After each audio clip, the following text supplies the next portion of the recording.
The crescent of pale scar tissue along Mira's left palm had never fully softened.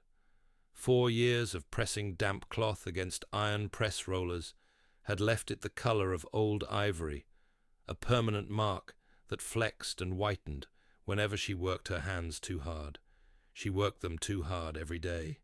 That was simply the arithmetic of being an Omega Maid in the Ashvale Palace. The work exceeded the body, and the body adapted, and no one asked whether the adaptation cost anything. She was sorting palace linens by thread weight that morning, a task requiring the same systematic logic she applied to everything, heaviest to lightest, no deviation, no sentiment, when she heard the sound moving through the upper floors. It had been moving through the upper floors for 4 days. Not screaming exactly, though it had been screaming once, and now it was the sound that came after screaming, a low, continuous register, 2 small voices in the specific key of exhaustion, the key that meant the crying had become the condition of their world, rather than a signal they still expected anyone to answer. The headkeeper, Ilara, appeared in the laundry room doorway, with the expression of a woman running out of correct solutions and beginning, reluctantly, to consider the incorrect ones. She surveyed the room, confirmed that only Mira was present, and then delivered the information not to Mira, but to the air above Mira's head. Both royal pups had been inconsolable since the Alpha King's mate had died 6 days prior. The 5 certified nursery staff had attempted every protocol. Nothing held. And the pups were 14 months old, and their mother was gone, and there was apparently no one in the Ashvale Palace, no nurse, no beta attendant, no senior household official who could give them a single hour of quiet. Ilara left without asking Mira anything. Mira kept folding. She thought about what she had heard the way she thought about structural problems, by identifying what was absent. The pups were not hungry. They were not overstimulated. They were missing a frequency, a specific, familiar frequency, and every substitute being offered them was in the wrong register. She knew what it felt like to lose the frequency that had organized your world. She had been 2 years old when her mother was removed from the household record, not died, simply administratively erased. The entry struck through in a single line. And Mira had grown up understanding that some silences were not natural. They were manufactured. She finished the linens. She went to the secondary staircase that ran between the 3rd and 4th floors for linen deliveries. The structural seam no one had thought to restrict because it existed in the gap between official floor designations. She had been reading palace blueprints since she was 11. She knew every gap. The nursery was a ruin of good intentions. 5 nurses in degrees of exhaustion held various combinations of toys, warm cloths, and sweetened teas that no one had drunk. At the center of a padded rug sat 2 small boys, with their father's dark hair and their mother's gone eyes, not looking for anything, not reaching for anything, and simply present in the specific way of creatures who have been failed so many times by the available comforts that they have stopped expecting comfort to be available. Mira sat down on the rug, not near the nurses, not in the attendant's chair by the window. On the rug itself, cross-legged, close enough to be a presence, far enough to leave them room. She did not reach for them. She did not speak. She began to hum. It was not a lullaby. It had no melody in the conventional sense. It was a structural tone, the kind she had discovered at 13, during the overnight pressing shifts when she hummed to stay awake, and found that the sound organized something in her, not calmed, not numbed, but sorted, put in order, and the way her hands sorted linens by distinguishing the heaviest from the lightest and placing each thing where it could be properly carried.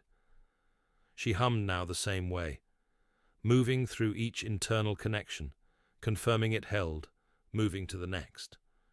At 40 seconds, 1 pup stopped making sound. At 90, the second turned his head. The room held the particular stillness of people who recognize they are watching something that exceeds their training and have the good sense not to interrupt it. The second pup, the one she would come to think of as the assessor, because he watched first and moved second, exactly like his father, crawled 3 hand lengths across the rug and placed his head on her knee. The first followed, pressing his shoulder against her side, looking not at her, but at the window. And she understood that he was not looking for her face.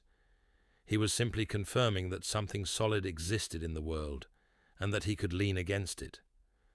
She was still humming when the thing at the edge of the room changed. Not a sound, not a movement, a quality of the air, a reorganization, the way all other weight in a room adjusts, incrementally and without choice, when the heaviest thing enters it. She did not look up. She noted it, categorized it, held it available for later analysis. In the corner of the nursery, behind the nurses' chairs, there was a recessed alcove that served as a secondary storage space. She had seen it on the blueprints, a contractor's edition, too small for much, framed by a narrow interior arch. It had a direct sightline to the center of the rug. She did not look at it. She continued humming, but she heard from that direction a sound she had not expected. Low, barely audible, almost below the threshold of her hearing. Rhythmic, not human. A breath that moved at intervals, slightly too long for a sleeping animal, and slightly too steady for an awake one. The specific cadence of a creature in profound grief. Not raging, not pacing, but mourning. The deep, regular exhalations of something enormous that had been keeping still for a very long time, because stillness was the only form of control it had left. She kept humming. She adjusted the tone, slightly lower, slightly wider, making more room in it, like opening a structural calculation to accommodate a new load. The sound in the alcove deepened, changed. The morning rhythm shifted by 2 beats, and then by 2 more, and then it was no longer grief breath, but something closer to sleep breath, and the quality of the room changed again, and both boys went boneless against her, with the sudden completeness of small creatures whose systems have simply decided, at last, to stand down. She sat with them until they slept fully. She noted that when she finally stood, carefully redistributing their weight to the rug, the sound in the alcove had gone entirely quiet. Ilara was waiting for her in the passage outside. "You are not cleared for this floor," Ilara said. Her voice was the same temperature it always was, a consistent, administered cool, the kind of cool that does not fluctuate, because fluctuation would reveal that it is a performance rather than a natural condition. Mira said, "They're asleep. They were not your responsibility." "No," Mira agreed. She moved to pass. Ilara stepped into her path, not dramatically, with the measured efficiency of a woman who has made a study of blockage. "You were born into the lowest rank in this pack," she said, and the sentence had the precision of something prepared well in advance of the occasion, "and that is where you will remain. Whatever you are imagining your presence here implies, stop imagining it. You are an Omega Maid. You are not qualified, not ranked, and not needed above this floor." Mira looked at her. She filed what she saw. The hands, slightly contracted, the jaw, slightly elevated, the specific quality of the cool, slightly over-maintained. She recognized it the way she recognized over-tightened bolts. The thing was working too hard to hold its shape, which meant something beneath it was moving. She went back downstairs. She did not go back to the linens immediately. She sat in the lower servants' corridor and conducted an internal audit of the parts of herself that had heard what Ilara said, and found them familiar, because they were familiar, because Ilara was not the first voice to have said this. There had been other voices before Ilara. A supervisor at the previous household, the pack elder who had processed her placement at 14, her mother's replacement in the record book, a woman who had looked at 7-year-old Mira and decided that what she saw did not require acknowledgement. Each voice had added a layer to the same architectural belief, that she was, structurally, insufficient. Not wrong exactly, not wicked, simply below the load-bearing threshold of importance. She had been carrying that belief, as though it were a fixed load for a very long time. The next morning, a breakfast tray arrived in the lower servant quarters with her name on it. Not the standard allocation. Actual hot porridge, dried fruit.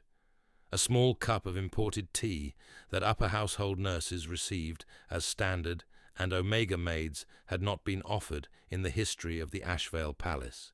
No note, no explanation. It had come through the under-steward's runner with the seal that meant it was not to be questioned. Mira drank the tea. She understood the geometry of the gesture without needing it explained. Something above her had shifted, and this was the residue of the shift. She did not ask questions. She logged it and returned to work. Ilara saw the tray. Her hands did the thing again, that brief, involuntary contraction. She said nothing. She left. Mira went back to the nursery that afternoon. She learned the room the way she learned any structural environment, by systematic observation, no detail discarded until its relevance was established. There was a rocking chair against the east wall that had never been worn smooth at the armrests, which meant it had been placed there but never consistently used. There was a collection of presented toys along the back shelf, still in their wrapping from visiting Alpha delegations, never opened, which meant no one had had enough sustained attention in this room to open a toy in weeks. There was a cup of cold tea on the window ledge, placed at the angle of someone who intended to return for it and had not managed to. 3 objects, and 3 forms of the same testimony. This was a room in which the primary adult had been trying and failing to be present for reasons that predated the death and had simply grown more visible since it. On the 4th afternoon, she arrived to find Alpha King Kylam Ashvale standing at the window. She had seen him at a distance before, twice in the main courtyard, once from the upper passage during a delegation arrival. The distance had made him legible as a category. The most powerful man in the Ashvale territory, broad through the shoulder, wearing the kind of controlled stillness that in powerful men was often mistaken for calm, and was, she now understood, something more like a dam. He had not slept in several days. The evidence was visible in the over-maintained set of his jaw, and the compensatory rigidity in his shoulders that told her his lower back had been giving him trouble for at least 48 hours, and he had decided not to acknowledge it. He still wore the inner layers of his armor. Not the outer plating, that had come off, but the interior configuration, the pieces that stayed on when formal combat armor was removed, because removing them entirely required committing to a rest he had apparently not yet decided was available to him. He did not look at her when she entered. She sat on the rug. She hummed.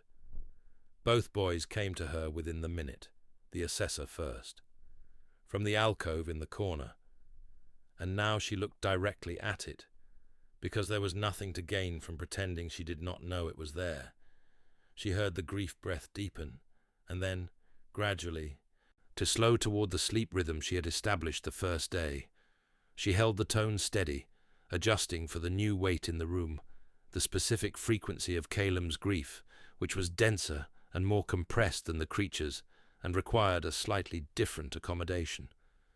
She noted that when the assessor Pups settled fully against her, Kylam's posture at the window changed by 3 degrees. Not toward her, away from the glass, a small rotation toward the interior of the room. She filed it without comment. From the alcove, very quietly, came a sound she had not heard before. Not the grief breath, not the sleep breath, but something between them. A sound she could only describe as listening. She came every day. She began to learn the room's objects and what they said. The rocking chair said he had tried, and the cold tea said he had tried and been interrupted by his own inability to stay. The unwrapped toys said he had stood in front of them holding them and put them down because there was no one to receive the gesture. She assembled these observations into a case, not a verdict, but an evidence file, because that was how she worked through anything she could not yet name. On the 7th day, the assessor Pup reached past her knee for a small carved wooden block that had been sitting at the edge of the rug since her first visit. She had noticed it immediately. The slight wear at one corner spoke of handling rather than display, and its position in the room predated the nurses and predated the crisis. It belonged to someone who had been in this room before the crisis. The pup held the block toward her. She took it, turned it 3 times, noting its dimensions, the grain of the wood, the wear pattern, and placed it in the space between herself and the pup. Not in his hands, not in hers, in the shared space between. From the window, she heard the quality of Caleb's stillness change. On the 9th day, he was already sitting on the rug when she arrived. He was sitting in her position, or rather, in the position the rug had come to know as hers, and both boys were on either side of him, not crying, not asleep, simply present. He was not humming. He was simply there, occupying the space the ritual had made. He looked up at her when she entered. She sat down at the other end of the rug and picked up the wooden block. He said without preamble, "I can hear it through the walls." She did not pretend not to understand. "The humming. Through the floor as well. I thought it was one of the nurses at first." A pause. "It does not sound like music." "It is not," she said. "It is more like checking that the load-bearing connections are still sound. You go through each one. You confirm it holds. You move to the next." He looked at the assessor pup, who had put his hand on top of the wooden block between them. He looked at his other son, who had fallen asleep with one small fist against the misaligned buckle at Caleb's collar, and in his sleep had straightened it. "She would have known what to do," he said. "From the first morning. She always knew." Mira looked at the window. "Knowing is a skill," she said. "Skills can be learned." It was not comfort.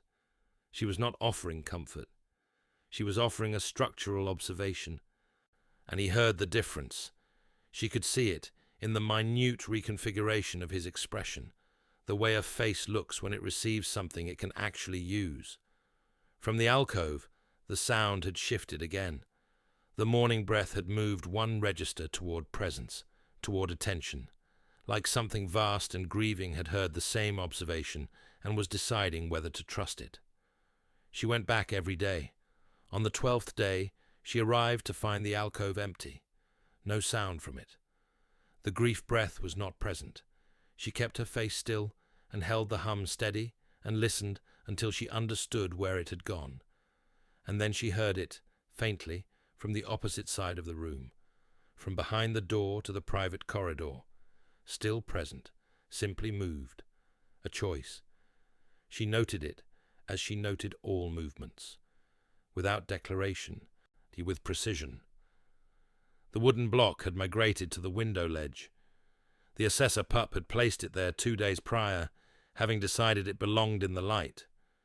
Neither she nor Caleb had moved it back. A smooth river stone appeared beside it on the 13th day, placed by the smaller pup who had been carrying it in his fist for a week. A presence, a collection. She noted this too. Ilara arrived on the 14th day with 2 members of the household council.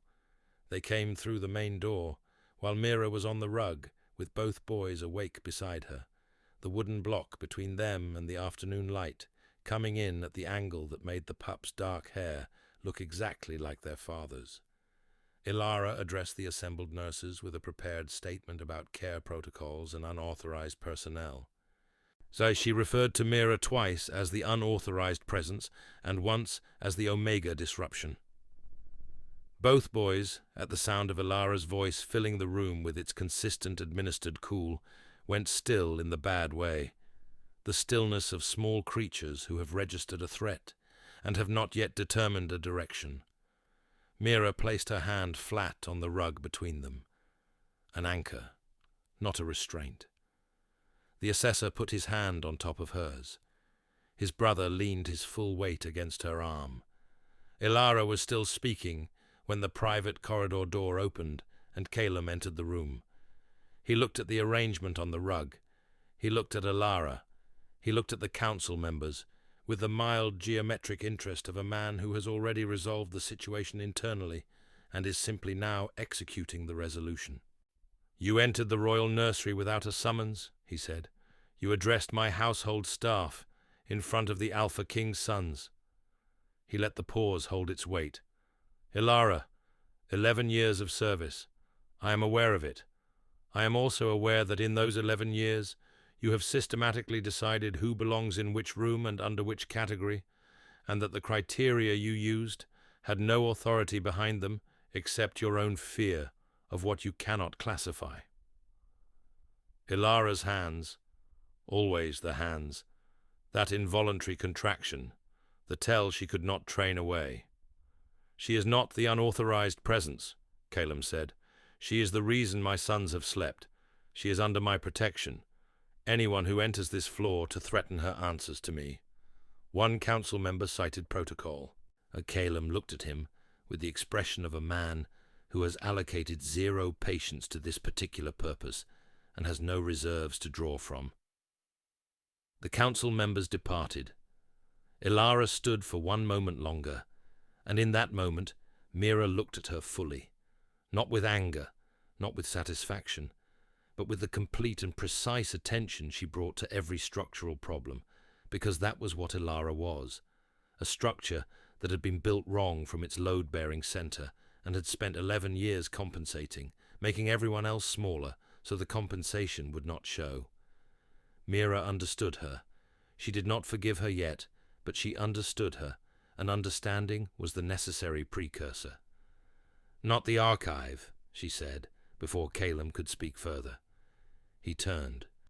"She is genuinely skilled at organization and record management," Mira said. "Give her authority over the palace archive.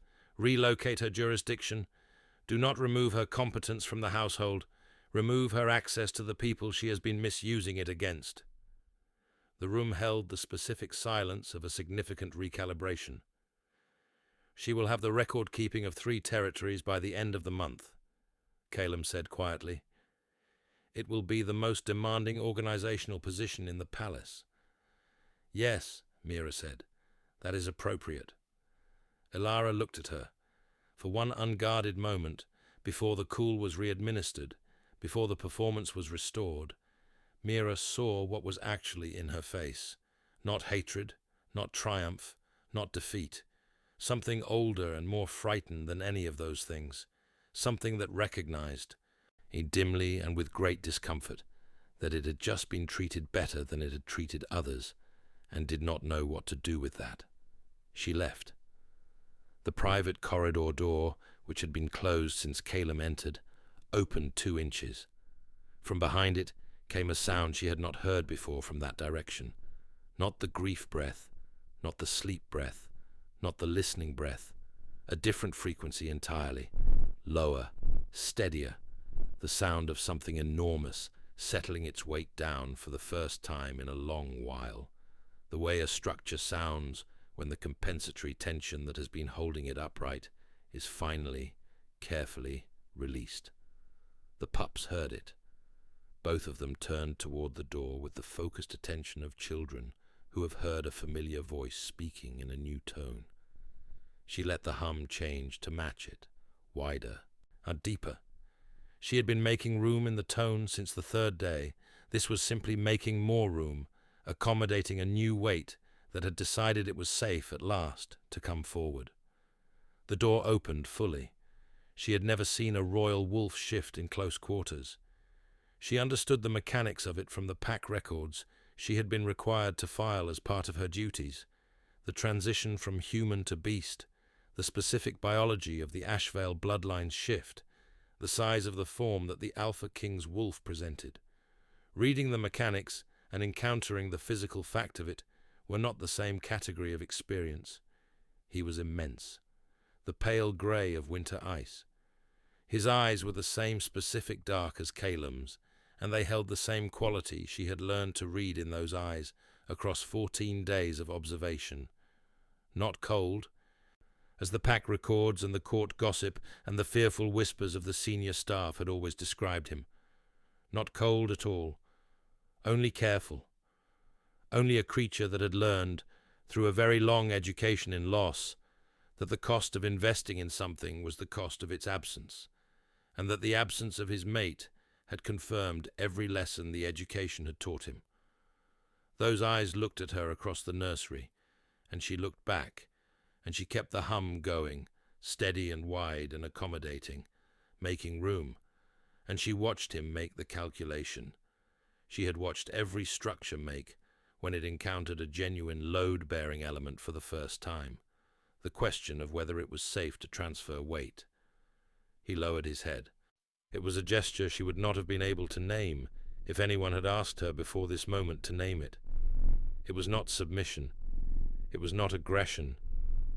It was the gesture of a creature who has been holding his head at a particular height for an extended period of time, and has been given, for the first time in that period, sufficient reason to put it down. She extended her free hand, the one not currently occupied by the assessor pup's small grip, palm up, not toward him, into the space between them. Available. He crossed the room. He put his great head into her upturned palm, and she placed her other hand along the line of his jaw, and she continued to hum, and both boys made identical small sounds of recognition and leaned toward him. And the four of them existed in that configuration for a long time, while the afternoon light moved across the window ledge, where the wooden block and the river stone stood in the light. That was the night the power arrived. She was sitting alone in the chair by the window, the chair that had been worn smooth at the right armrest by her daily presence, after both boys had been settled and Calum had returned to whatever political function demanded him in the evenings. The room was quiet in the way it was now consistently quiet. Earned quiet, not suppressed. The quiet of a space that had found its correct arrangement. She sat, and she thought about Ilara's voice, and the voices before Ilara's voice, and the specific architectural belief they had collaboratively installed in her over the course of 22 years, that she was, structurally, below the load-bearing threshold, that she was an omega and would remain an omega, that she was the unauthorized presence in every room she had ever entered that mattered, that whatever she noticed, whatever she understood, whatever she could do, none of it met the standard of sufficient. She had been carrying that belief as a fixed load. She was tired of carrying it, not dramatically, not with the theatrical release of a breaking moment, with the quiet, methodical decision of a woman who has been reviewing the same calculation for 22 years and has finally identified the error. The belief was not a load she was required to carry. It had been assigned to her by people who needed her to carry it, because putting it down would have revealed that the people who assigned it had no structural authority. And Ilara was afraid. The supervisor before Ilara had been afraid. The pack elder had been afraid. Her mother's replacement had been afraid. They had called her insufficient, not because they had measured her and found her wanting, but because she was a kind of person they could not classify, and unclassifiable things frightened them, and the simplest management of fear was to assign it to someone else and call it that person's defining characteristic. She put it down, not forgiveness exactly, not yet, but release, the release of a load that was never legitimately hers, returned without ceremony to the people who had assigned it. The hum in the room changed. She felt it before she heard it, a broadening, a deepening, a quality of resonance that exceeded what her body had produced on any of the previous 14 days. It moved through the walls, the way she had always known sound could move if given sufficient room. And in the room above her she heard faintly the sound of the wolf shift into wakefulness, and then into stillness as the new frequency reached him, and then into the deep, settled breathing of a creature who has heard something it has been waiting a very long time to hear.